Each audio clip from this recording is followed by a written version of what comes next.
안녕하세요. 사연을 처음으로 어떻게 시작해야 할지 약간 부끄러운 마음이 듭니다. 저는 경기도 하남시에서 라이브 카페를 운영하고 있는 50대 여자입니다.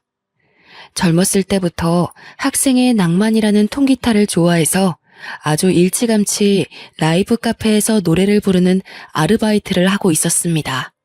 제 목소리가 아주 꾀꼬리 같다면서 저의 노래를 들으러 오는 손님들이 꽤 많았습니다. 제 자랑같이 들리시겠지만 음반을 내자고 하시는 제작자들도 가끔 와서 제 노래를 즐기다가 가셨죠. 저도 가수가 꿈이긴 했지만 그 당시에 계약금을 가지고 사기를 치는 사람들도 많았고 워낙 한 곡만 내고 빚만 떠안고 사라지는 가수들이 많았던지라 감히 제가 가수가 되려고 죽기 살기로 아등바등 살거나 그러진 않았습니다. 아르바이트를 하는 내내 저에게 홀딱 반해 쫓아다니는 남자들도 여럿 있었습니다. 하지만 사장님 내외분께서 저를 참 예뻐해 주셨던 터라 그런 사람들은 다 쫓아내버렸죠. 그럼에도 불구하고 딱 한 사람, 저를 멀리서 계속 지켜만 보고 신청곡을 통해 마음을 넌지시 전하는 남자. 그 남자만큼은 쫓아내지 않으시더라고요. 사장님이 저에게 나이가 들면 다 관상이 보이는 법이라면서 사람 하나는 꽤 진국처럼 보인다고 옆구리를 쿡쿡 찌르시기도 했고요. 저는 적극적이진 않지만 꾸준히 저에게 감정을 내비치는 남자와 연애를 시작하게 되었습니다. 저에게 매번 사랑의 노래를 불러달라고 했고 저는 그 마음에 보답이라도 하듯 노래를 불러주었습니다.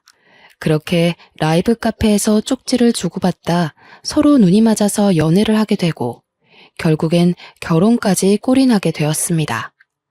남편은 노래를 부르는 제 모습이 너무나도 사랑스럽다면서 결혼 이후에도 저에게 라이브 카페 일을 그만두지 말라고 했습니다. 물론 시댁에서는 무척이나 싫어하셨죠. 딴따라도 아니고 고작 라이브 카페에서 술이나 팔면서 노래를 부르는 술집 여자라고 저를 하등 생물인 것 마냥 취급하셨습니다. 이러려고 남편을 대학 보낸 게 아니라고 하면서 상견례 자리에서는 통곡을 하셨습니다. 저희 부모님께서는 이 결혼 절대 반대할 거라고 하셨지만 남편의 적극적인 모습에 결국 두 손 두 발 다 드셨습니다. 남편에게 네 팔자 네가 콘 거라고 욕하셨지만 저는 든든한 남편만 있으면 다 괜찮다고 생각했어요. 저와 남편의 신혼생활은 그렇게 낭만적이지만은 않았습니다. 시댁에서는 늘 저를 무시하셨고 대기업에 다니는 시동생과 비교를 하셨어요. 남편은 중소기업에서 하청 담당 업무를 보고 있었는데 월급이 시동생과 꽤 많이 차이가 났거든요. 하지만 남편은 본인 회사에 대한 자부심이 있었고 저는 그걸 존중해 줬어요. 시댁에서만 내내 잔소리를 하셨죠. 아니, 우리 아들이 버는 돈이 쥐꼬리 같으면 며느리라도 대기업 다니고 하면 얼마나 좋아? 어디 노래나 부르고 웃음이나 파는 여자를 데리고 와서는 좋다고 둘이 난리를 치는데 내가 정말 속이 터져 죽겠어. 시어머니께서 친구분과 통화를 하는 걸 보고 저는 속이 참 많이 상했습니다. 제가 좋아서 노래를 부르는 일을 하는 건데 고작 웃음이나 파는 여자 취급을 당하니 자존감도 많이 떨어지더라고요. 그래도 그 와중에 예쁨을 받겠다고 명절이고 행사고 빠지지 않고 참석해서 굳은 일도 다 했는데 결국 돌아오는 건 비난과 혼란이었습니다. 결혼한 지 5년 정도 흘렀을 때 갑자기 라이브 카페 사장님 내외분께서 가게를 정리하고 귀농을 하고 싶다는 말을 하셨어요.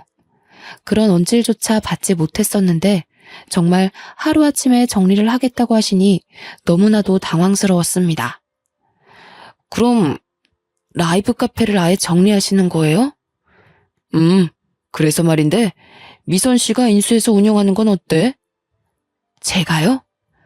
우리 카페 단골 손님들이야 전부 미선 씨 노래 들으려고 오는 손님들이고 알잖아 우리 카페 단골 손님들 매출이 얼마나 대단한지. 어차피 이 자리에서 할 수 있는 게 라이브 카페뿐일 텐데 미선 씨가 맡아서 하면 좋지. 저는 남편과 오랜 시간 상의를 거쳤고 결국 라이브 카페를 인수하기로 결정했습니다. 권리금이니 건물값이니 전부 대출을 받아야만 했지만 그래도 월 매출을 생각하면 나쁘지 않다고 결론을 내렸습니다. 저와 남편은 저희의 건물이 생긴 것, 매장이 생겼다는 것에 조금 들떠 있었습니다. 하지만 시댁의 입장은 저희와 영 반대였죠. 아니, 우리랑 상의도 없이 그 술집을 인수했단 말이야? 술집이라고 하기엔 음료들도 있어서 카페 정도만 생각하시면 좋을 것 같아요.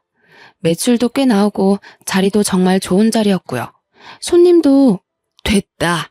무슨 술집에서 노래 부르는 것도 탐탁치 않아 죽겠는데 이제는 마담 자리까지 하겠다는 소리야?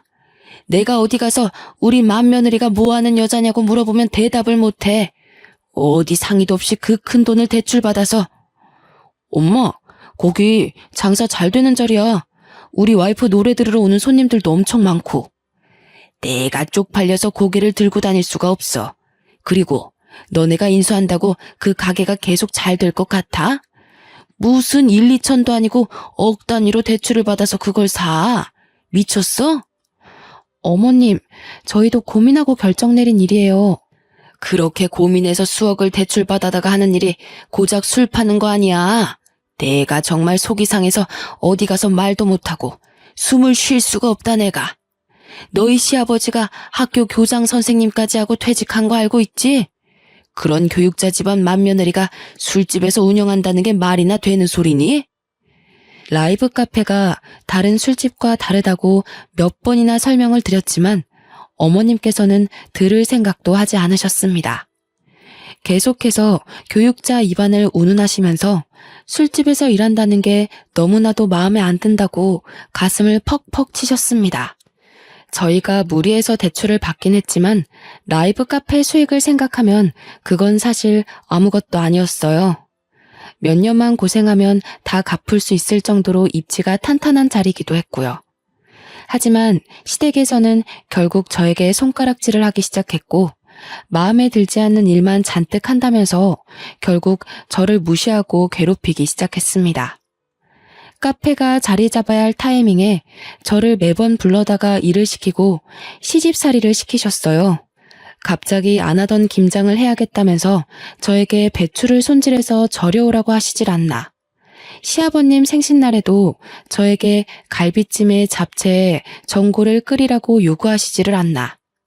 부당하다는 생각이 들어 남편이 시부모님께 큰 소리도 내고 했지만 그들의 똥꼬집을 이길 수 없었습니다.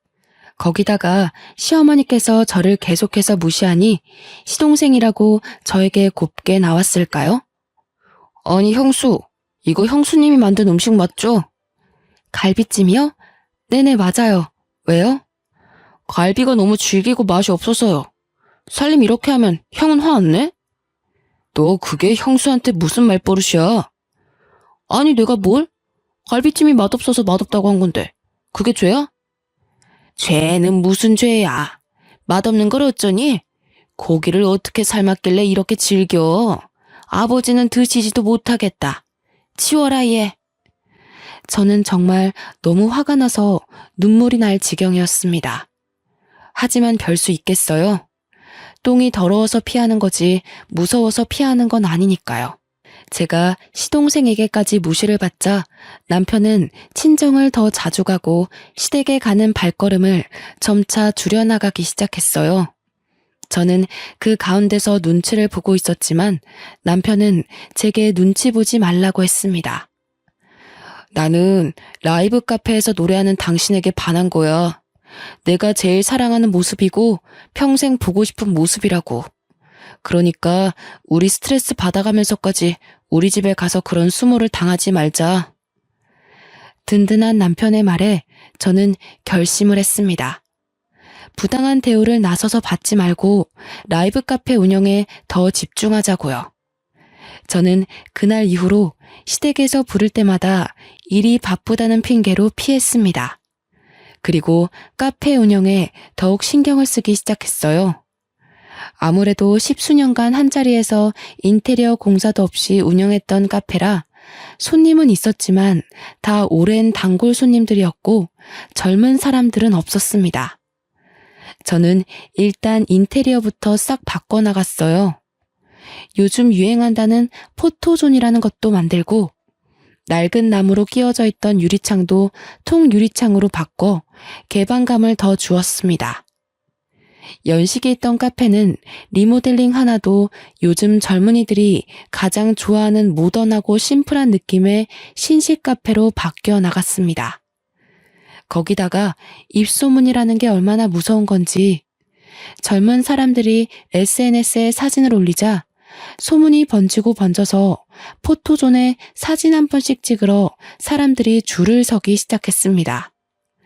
라이브 카페라 아무래도 음료나 주류의 가격대가 있음에도 불구하고 손님들이 미어터지기 시작했어요. 그러자 카페의 월 매출도 이전보다 훨씬 뛰었고 월 순이익만 600만 원 이상이 나오기 시작했습니다. 저는 카페 운영도 하랴, 메뉴도 개발하랴, 노래도 부르랴 몸이 10개라도 모자랄 것 같았습니다. 결국 남편이 회사를 그만두고 라이브 카페 일을 돕기로 결정했습니다. 그러자 시댁에서는 난리가 났습니다. 그깟 술집 때문에 지금 멀쩡히 회사를 다니는 내 아들까지 일을 그만두게 해? 미쳤어! 저에게 막말을 하는 시어머니 때문에 탈모가 올 정도였지만 든든하게도 남편이 모조리 막아주었습니다.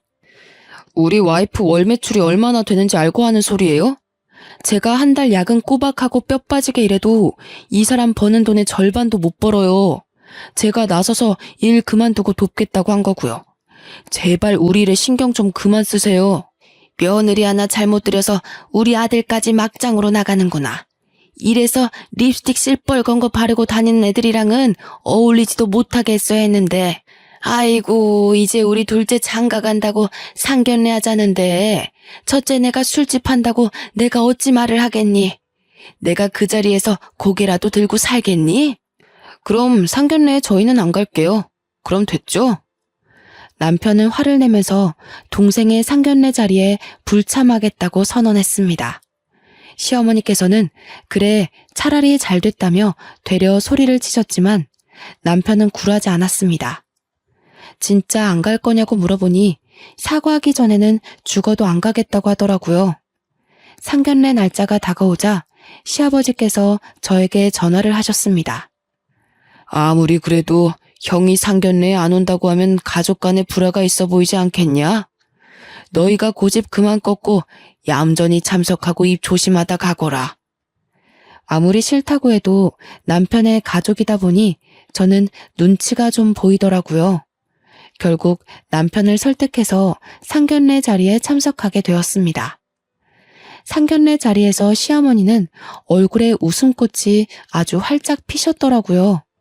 알고 보니 동서될 사람이 유명 대기업에 다니고 있었습니다. 시동생이랑 사내 커플이라고 하더니 그렇게 소원하던 대기업 며느리를 드디어 보시게 된 거예요. 저희는 아무 말도 안 하고 자리만 지키고 있었는데도 불구하고 예비동서가 저를 보는 눈빛이 영 이상하더라고요. 상견례 자리에서 어떻게 밥을 먹었는지 잘 기억도 나지 않는 채로 돌아왔고 다음날 가게를 오픈하러 나갔는데 가게 앞에서 예비동서와 시어머니께서 기다리고 있더라고요. 저는 깜짝 놀라서 가게 문을 열고 안으로 두 분을 모셨습니다. 아니, 누가 술 장사하는 거 아니랄까봐 가게 문을 이렇게 늦게 여니? 평일에는 오전 11시나 되어야 가게 문을 열었거든요. 아무래도 오전에는 커피를 주문하는 사람들이 대부분이고 커피값이 다른 카페에 비하면 많이 비싼 편이라 그마저도 오전엔 손님이 없었어요. 오후 4시 이후부터 장사가 잘 되는 편이었습니다. 하지만 이런 사정을 모르는 시어머니와 예비동서는 저희 가게를 깎아내리기에 바빴습니다. 이렇게 장사가 안 돼서야 원. 인테리어도 허여멀건해가지고 이게 뭐냐? 이래서 우리 아들 대출 빚이나 다 갚을런지 내가 답답해서 원. 그러게요, 어머님. 이래서 평범하게 회사 다니는 게 제일 좋은 거라니까요. 맞다 맞아. 그것도 대기업 다니는 게 최고지. 내가 그래서 우리 둘째네는 걱정이 없어요. 근데 어머님 말씀대로 인테리어가 좀 촌티나네요. 요즘은 이런 부그럽 스타일로 잘 안 하는데. 우리 둘째 며느리가 조금 일찍 왔으면 그런 것도 다 조언해주고 좋았을 텐데. 저 가방끈 짧은 애가 뭘 알겠어. 저는 너무나도 화가 났지만 꾹 참아야 했습니다. 예비 동서와 시어머니의 짝짝꿍이 얼마나 잘 맞던지 저는 완전 꽂아놓은 보리자루 취급이었습니다. 아무리 인테리어 유행이 바뀐다고 해도 여전히 포토존에서 사진을 찍기 위해 방문하는 손님들도 많았고 젊은 층 사람들도 단골이 늘어서 장사는 나름 대박이었거든요. 제가 얼마나 버는지는 전혀 모르는 시댁 식구들에게 솔직히 설명해주고 싶지도 않았고요. 그렇게 제 속을 뒤집고 사라진 뒤 저는 예비 동서에게도 마음을 닫기로 굳게 결심했습니다. 그렇게 시동생과 동서가 결혼을 하고 얼마 지나지 않아 가족 모임에서 또 저희를 비교해가며 무시해대는 시어머니 때문에 남편은 머리 꼭대기까지 화가 나버렸습니다. 예, 첫째야, 와서 설거지해라. 어머님, 저 지금 과일 깎고 있는데요. 동서가 가서 좀 도와줄래? 제가요? 예, 내가 너 보고 하랬지 둘째 보고 하라 그랬니? 어디 대기업 다니는 며느리 손에 물을 묻혀.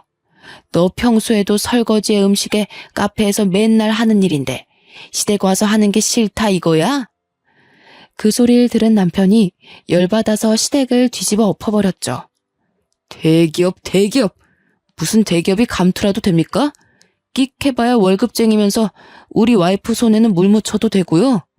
저 앞으로는 여기 안 오겠습니다. 대기업 다니는 동생네 부부나 챙기세요.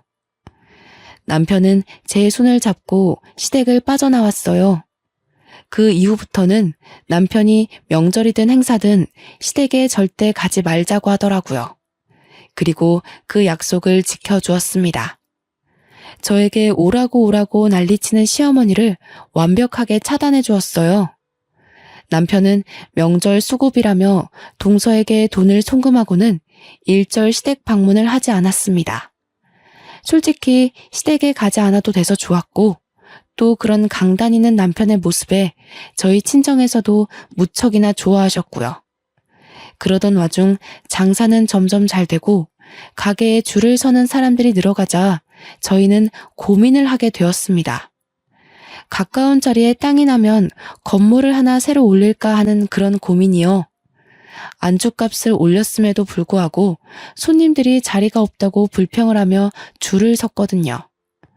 초기엔 순이익이 600만 원에서 700만 원 정도 되었는데 지금은 1000만 원을 훌쩍 넘기는 이익을 내고 있으니 대출금 갚는 것도 걱정 없었고요. 원래 가게 크기도 작은 편이 아니었기에 솔직히 새 건물을 사는 게 맞는지 고민이 많이 되었습니다. 그러던 와중 옆 가게 사장님께서 저희 가게에 밀려 폐업을 결정하셨다는 소식을 듣게 되었고 저희는 그 가게 자리를 살 수 있게 되었습니다. 옆에 건물은 20층짜리 건물이었는데 꼭대기층에서 카페를 운영 중이셨거든요. 강변이 한눈에 보이는 뷰 맛집이었지만 특색이 없었던 카페라 저희가 인수한 다음 인테리어까지 새로 해서 2호점을 만들었습니다.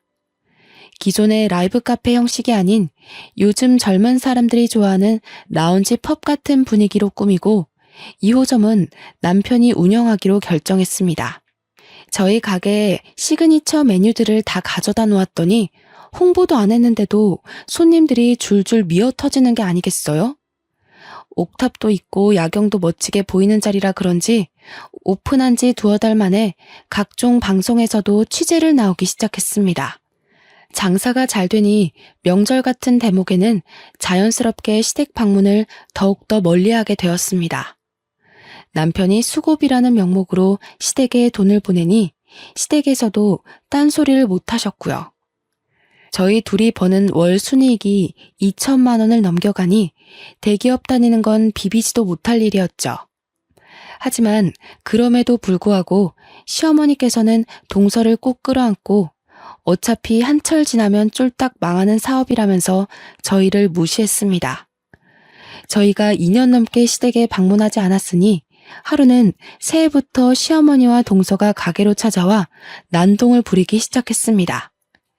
예, 장사 좀 잘 된다고 지금 시댁을 무시하는 거야 뭐야? 갑자기 찾아온 바람에 저도 너무 당황스러워서 어찌할 바를 모르고 가만히 서 있었습니다. 손님들도 꽉 차 있는데 한가운데서 소리를 질러대니 손님들도 웅성웅성 거리기 시작했고요. 구석진 곳으로 모셔서 조용히 이야기하고 보내려고 했더니 둘은 더 당당하게 큰 소리를 치시더라고요. 이보시오. 여기가 우리 맏며느리가 하는 가게인데 돈 좀 만진답시고 시댁을 완전히 깡그리 무시하는 게 아니겠어? 잘된 게 다 우리 조상님 덕인지도 모르고 제사도 안 지내고 돈이나 턱턱 보내면 다인 줄 알아? 저는 솔직히 제 노력으로 잘된 것인데 조상님을 운운하니 열이 받더라고요. 옆 가게에 있는 남편에게 호출을 하고 저도 당당하게 시어머니와 동서에게 맞불을 놓았습니다. 잘된 게 왜 다 조상님 덕이죠? 거기다가 제 조상님도 아닌걸요. 이 카페가 잘 되는 건 다 저와 남편이 노력해서 일궈낸 것들입니다.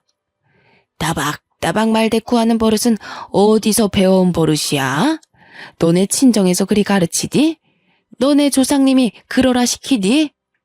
술집장 사는 년이 배워먹은 거 없이 거기다가 너네 장사도 잘 된다면서 고장 명절에 100만 원 붙이는 게 다야? 직원들도 술렁술렁거리기 시작했어요.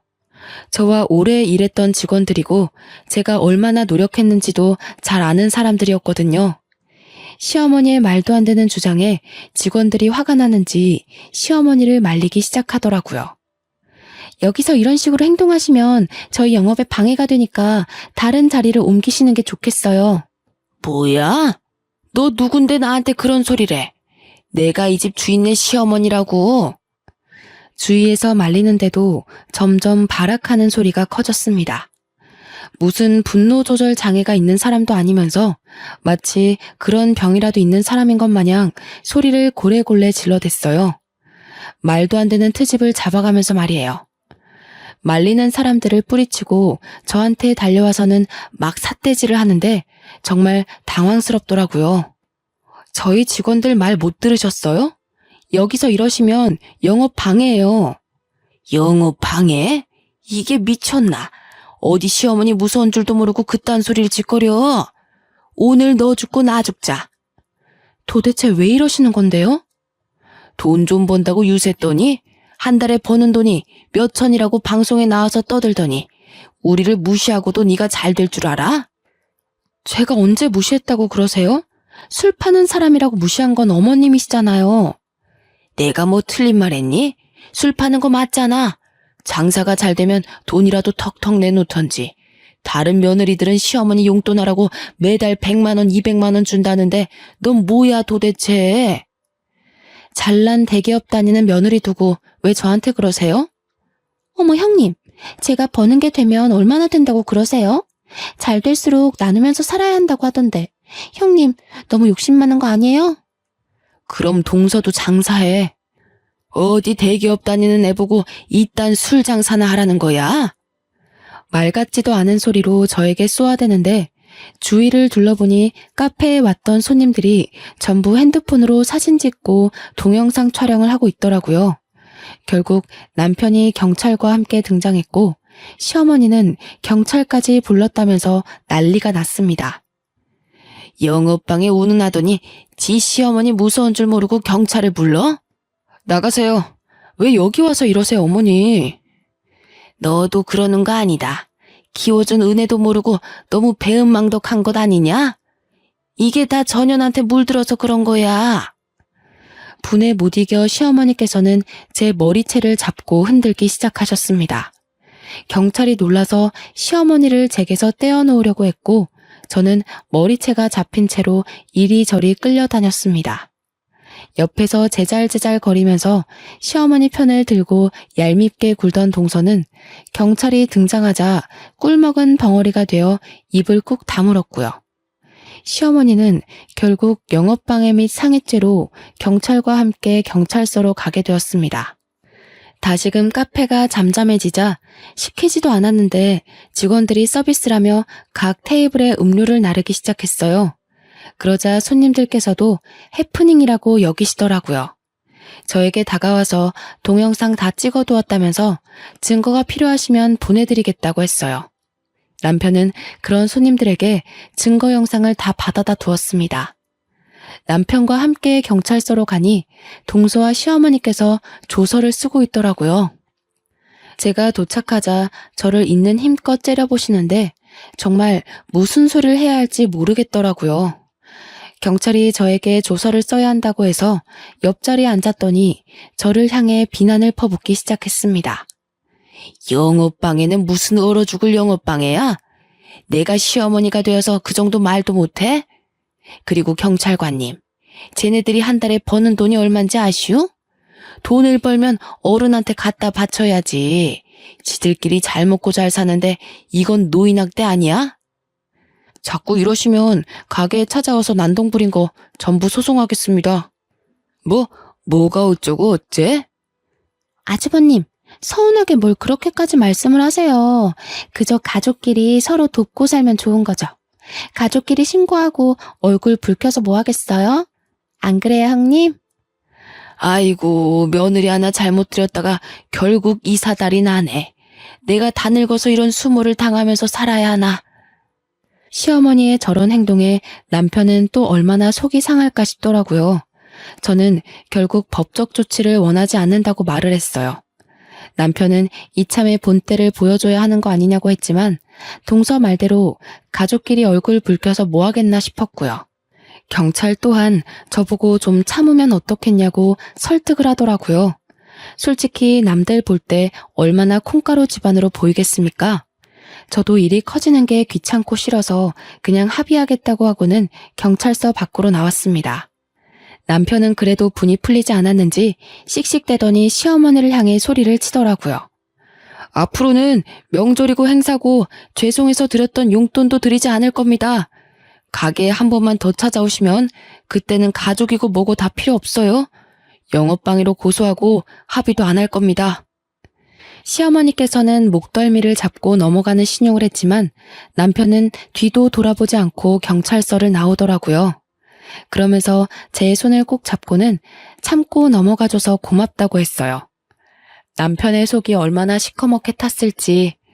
아무리 그래도 낳아주고 길러준 친엄마인데 저런 식의 마무리는 원치 않았을 것 같더라고요. 아무리 몸이 힘들다고 하지만 회사 다닐 때보다 가게를 운영하는 지금이 훨씬 더 행복해. 계속 회사에 있었으면 지금처럼 우리가 살 수 있었을까? 나는 당신과 함께 있는 게 훨씬 더 소중하고 행복하니까 더 이상 우리 집에 미련 갖지 않을 거야. 남편은 진심으로 제 생각을 해주었고 저도 남편의 말을 따르기로 했습니다. 아무리 낳아주고 길러준 정이 있다고 해도 자꾸 저렇게 비교만 해대니 좋은 마음으로 대할 수가 없겠더라고요. 그렇게 저희는 시댁과의 인연을 완전히 끊어냈습니다. 고소를 운운했더니 시댁에서도 더 이상 가게에 찾아오거나 하는 일은 없었습니다. 저희는 안정이 되었고 친정 부모님께서도 가게 일을 도와주시게 되었어요. 제가 임신을 했기 때문입니다. 오랜 시간 아이가 생기지 않아 어느 정도 포기하고 있었는데 마음의 안정을 찾아서 그런 건지 자연적으로 임신이 되었습니다. 나이가 많았던 탓에 검사할 것도 많고 조심해야 해서 친정 부모님께서 저의 빈자리를 채워주셨습니다. 남편은 친정 부모님께 2배로 더 잘해드렸어요. 시댁의 몫까지 더 잘하겠다고 했습니다. 그렇게 3년의 시간이 지났고 저는 돌이 지난 아이를 키우면서 가게 일도 다시 복귀를 했고요. 아이는 친정 어머니께서 봐주시기로 해서 걱정이 없었습니다. 그러던 도중 남편이 무슨 고민이 있는지 며칠 동안 안색이 영 나쁘더라고요. 때가 되면 남편이 말을 해주겠지 싶어 기다렸는데 밥까지 잘못 삼키는 걸 보고 도무지 안 되겠다 싶어 물어보았습니다. 그러자 남편의 입에서 한숨과 함께 놀라운 말이 쏟아졌습니다. 어머니께서 쓰러지셨다고 하시네. 쓰러지셨다니? 그게 무슨 소리야? 나도 며칠 전에 들었어. 갑자기 쓰러지셨는데 뇌혈관이 막혔다네. 뇌성마비가 와서 몸에 반을 못 쓴다고 하셔. 어머, 그럼 병원에 계신 거야? 일단 시술은 끝나서 퇴원은 하셨는데 간병인을 두자고 해도 외부인은 싫다고 고집을 부려서. 동서가 병수발을 들고 있다는 거야? 회사는? 회사도 그만뒀다네, 오늘. 동생이 혼자 버는 것도 한계가 있고 부모님 연금도 많이 나오는 건 아니라서. 알고 보니 시어머니 성격이 한가닥 하시니까 동서를 엄청나게 구박하는 것 같더라고요. 동서는 그동안 시어머니한테 받은 게 있어서 싫다고도 못하고 옆에 붙어 있는데 수발 들어주느라 매일 죽을 상이라고 하더군요. 심지어는 시어머니 수발 때문에 동서가 회사까지 그만둔 건데 이제 볼 것도 하나 없는 년이라면서 어눌한 말투로 구박한다고 하더라고요. 저는 그 이야기들을 모두 듣고도 따로 연락을 하진 않았습니다. 그동안 제가 당했던 수모들인데 동서가 듣는다고 제가 뭐 위로라도 해줘야 하나요? 게다가 동서는 어머님 옆에 찰싹 붙어서 여우같이 저를 욕했던 인간인걸요. 며칠이 더 지나고도 제가 별말 없자 시아버지께서 제게 전화를 하셨습니다. 얘야, 아직도 꽁에 있는 게냐? 네가 그래도 맏며느리인데 좀 도와줘야 하지 않겠니? 제가 왜 도와드려야 하는데요? 못 배워 먹은 거 티내지 말고. 지금 네 시어머니가 그렇게 힘들게 버티고 있는데. 지금 무슨 소리를 하시는 겁니까? 이제 와서 아쉬우세요? 저희 보고 술 장사한다고 무시할 땐 언제고 돈 필요하니까 저희 찾으시는 겁니까? 마음이 약해져서 고민했었는데 아직도 이러시다니. 잘 알겠습니다. 죽어도 안 도와드릴 겁니다. 다신 연락하지 마시라고요. 남편은 제 전화를 빼앗더니 다시는 전화하지 말라고 버럭 소리를 지르고는 전화를 끊어버렸습니다. 사실 저도 그렇게 모질게 대할 마음은 없었는데 아직 마음의 앙금이 남아있는지 소리가 곱게 안 나오더라고요. 며칠이 더 지나자 시댁에서 정말 발등에 불이라도 떨어졌는지 이제는 동서가 저에게 전화를 했더라고요. 아이를 낳고 단 한 번도 방문한 적 없는 시댁이라 솔직히 시어머니께서 쓰러지셨다는 이야기를 들었을 때 아이를 데리고 한번 방문을 해야 하나 싶긴 했거든요. 동서는 제가 전화를 받자마자 울음을 터뜨렸습니다. 형님, 정말 죄송해요. 그동안 얼마나 괴로우셨을지 이제야 이해가 가네요. 동서 울어? 왜 그래? 오늘도 어머님이 저에게 역정을 내셨어요. 수발 드느라 회사도 그만뒀는데 이제 볼 거 하나도 없다면서 제대로 씻기지도 못한다, 살림도 못한다. 구박을 엄청 하세요. 멀쩡하실 때도 나한테 그러시더니 아직도 그러시는구나. 정말 미쳐버릴 것 같아요. 몸이 불편하시니까 화장실도 혼자 못 가시고 시아버지와 남편은 나 몰라라 하시고요. 간병인은 죽어도 싫으시대? 2주 동안 간병인을 3명이나 갈아치우셨어요. 간병인 아주머니들도 도저히 시어머니 같은 분은 케어 못 해주겠다고 말하고. 제가 찾아가도 될까요? 제가 찾아와도 좋다고 허락을 하자 동서가 한달음에 저희 라이브 카페로 찾아왔습니다. 고생을 한 티가 팍팍 날 정도로 얼굴이 어두워지고 살도 빠져 있더라고요. 그러더니 저를 보고 무릎을 꿇고 눈물을 흘리기 시작했습니다. 그 며칠 같이 살았는데 도무지 전 못 버티겠어요. 이런 수모를 어떻게 10년이 넘도록 참으면서 지내셨어요? 정말 대단하다는 말밖에 안 나옵니다. 제가 그동안 너무 버릇없이 굴었죠. 정말 죄송해요. 빈말이 아니라 진짜 진심으로 사과할게요. 시아버지께서도 도저히 같이 못 살겠다고 하셔요. 시어머니께서 어느 정도로 트집을 잡으시냐면 이불 빨래를 했는데 세탁 세제 냄새가 마음에 안 드신다고 가위로 이불에 구멍을 내셨어요. 솜털은 다 빠져서 날아다니고 시아버지가 호통을 치시면 갑자기 소리를 막 지르시면서 자기가 반 병신 됐다고 무시하냐고 하시고요. 저보고 볼 거라곤 대기업 명함밖에 없는데 이제 어쩌냐고 트집을 잡고. 같이 이야기를 듣던 남편이 한숨을 푹푹 내쉬는데 그때마다 미련이 뚝뚝 떨어지는 것 같더라고요. 하지만 남편은 제게 효도를 강요한 적이 단 한 번도 없었습니다. 거기다가 시댁에 방문하자고 말을 꺼낸 적도 없었고요. 여기서 칼을 쥔 건 저라고 생각했습니다. 그래서 결국 제가 먼저 입을 열었어요. 동서, 내가 도와줄게. 여보! 솔직히 그동안 시어머니와 동서가 나한테 했던 행동들이나 말이나 나한테 너무나도 상처였기 때문에 도와주고 싶지 않았어. 그래도 내 남편이 나에게 얼마나 지극정성으로 잘했었는지 알고 있기 때문에 내 남편의 엄마라서 도와줘야겠다고 하는 거야. 결코 동서를 용서하거나 동서를 좋아해서 하는 일은 아니야. 감사합니다. 감사해요, 형님. 남편도 제 손을 꼭 잡아주었습니다. 저는 바로 행동으로 옮기기 시작했어요. 좋든 싫든 시어머니를 요양원으로 옮기기로 결정했습니다. 남편과 동서와 함께 좋다는 요양원을 다 둘러보기 시작했고 서울에서 거리가 멀지 않고 시설이 최신식으로 리모델링 되어 있는 곳으로 결정했습니다. 요양원 가격이 비싸긴 했지만 저희 경제 수준에 부담이 될 정도는 아니었습니다. 동서도 이렇게 좋은 곳이라면 어머님께서도 편하게 지낼 수 있을 거라고 동의했고요. 시부모님을 찾아뵙는 건 솔직히 내키지 않았지만 그래도 이야기는 전해야 할 것 같아서 아이를 데리고 시댁에 방문했습니다. 시아버지께서는 아이를 보고 내심 좋아하시더라고요.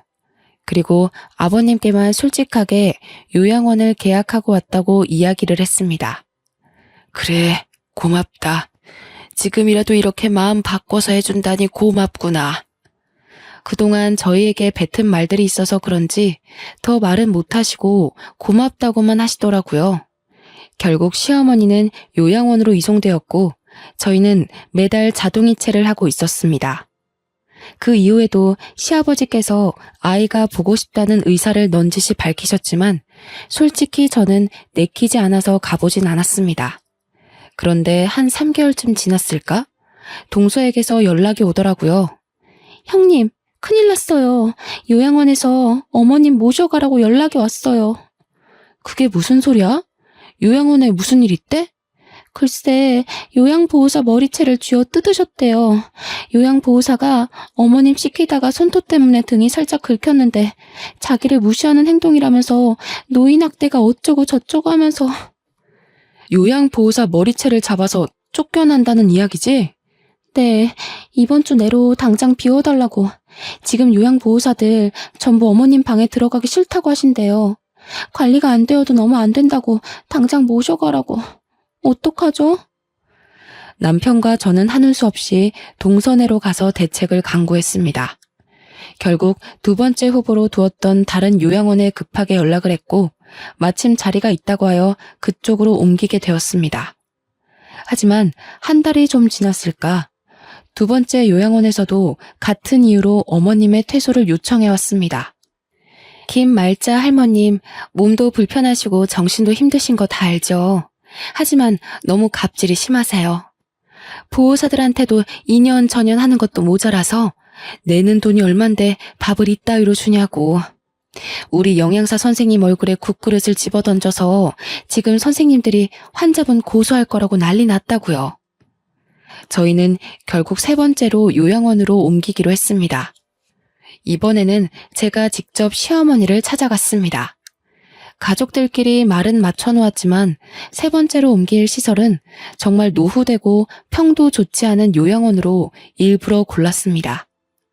내 이럴 줄 알았어. 지금 이따 요양원으로 나를 버리고 가려고? 그러길래 좋은 곳으로 보내드렸을 때 참고 지내지 그러셨어요. 해도 너무한 것 아니냐? 너희들 모두 한마음 한뜻으로 나를 버리려고 그러는 거지? 며느리들이 시어머니 수발 드는 게 그리도 싫은 게야? 시어머니께서는 가족이 아닌 다른 사람들이 돌보는 것 자체를 버렸다고 표현하셨습니다. 이왕이면 좋은 곳에서 자격증 있는 사람들이 전문적으로 돌봐드리는 게 어머님 케어에 큰 도움이 될 거라고 생각했는데 오히려 어머님은 수발은 가족이 직접 들어야 한다고 생각하셨던 거예요. 저는 정말 기가 막히고 코가 막힐 지경이었습니다. 고작 그런 이유로 동서를 괴롭히고 요양원에서 난동을 부렸다는 사실 때문에 말이죠. 3살밖에 안 된 저희 애기도 이런 생각은 하지 않을 것 같았습니다. 애도 아니고 고작 남의 손이 탄다는 이유로 버리니 뭐니 짜증이 나더라고요. 그러길래 어머님, 처음에 술집 여자라고 절 무시하더니 결국 이런 꼴이 되셨잖아요. 제가 대놓고 비아냥거리자 동서가 흠칫 놀라더라고요. 시어머니께서는 얼굴이 시뻘겋게 달아올라 저에게 삿대질을 하셨지만 몸이 불편하셔서 그런지 말은 제대로 못하시는 듯 했습니다. 제 돈으로 처음에 그런 비싼 요양원 넣어드린 거였어요. 그런데 거기도 싫다, 2번째도 싫다. 좋은 곳으로 보내드렸더니 전부 싫다 하셔서 결국 이렇게 후진 곳으로 올 수밖에 없었네요. 그쵸? 이런 못돼 먹은 년이. 정말 제가 못된 게 맞을까요, 어머님? 그 교장까지 하셨던 귀한 아버님께서 제발 돈 좀 대달라고 사정사정 하시더라고요. 그뿐인가요? 당신이 손에 물도 못 묻히게 했던 대기업 다니는 동서가 직접 무릎까지 꿇고 빌었어요, 저한테. 그런데 어머님께서는 당신 수발 드느라 회사까지 그만둔 동서에게 갑질을 하셨다면서요? 그게 어떻게 갑질이야? 며느리가 시어머니 수발 드는 게 어떡해? 어머님 수발만 들었겠어요? 인격 모독도 감수했는걸요. 우리 동서가 어머님 그 못된 성격 감당 안 된다면서 어찌나 울던지. 어머님, 제발 정신 좀 차리세요. 어머님 한 명 때문에 가족들이 얼마나 괴로워하는지 알고 있어요? 오죽하면 시동생은 연락도 없고 찾아오지도 않고. 그래서 이 땅 구린 곳에서 나보고 죽으라는 거야? 여기서까지 쫓겨나시면 그때 어머님 죽을 때까지 모르는 척 할 겁니다. 그쪽한테 베푸는 선의는 여기까지예요. 충고 하나 해드리자면 한 번 더 요양원에서 나가라는 전화 오면 그땐 가족들 모두한테서 버림받으실 거예요. 알고 계시라고요. 그날 이후로 동서도 저한테 아주 설설 기기 시작했고 시아버지도 제가 하자는 대로 하시더라고요. 더 이상 이 집안에서 저를 무시하는 사람은 없었습니다. 시어머니께서도 제 말에 충격을 먹었는지 낡은 요양원에서 3달째 아무 연락 없이 잘 지내고 있습니다. 요양보호사들도 갑자기 어머님이 말을 잘 따른다며 다들 좋아하고 있다고 하더라고요. 저는 최대한 문제없이 잘 해결한 것 같아 마음이 화병이 조금 가라앉으려고 하네요. 저희 아이도 쑥쑥 잘 커가고 남편도 저에게 잘해주니 요즘 참 행복합니다. 제 긴 사연 들어주셔서 너무나도 감사해요.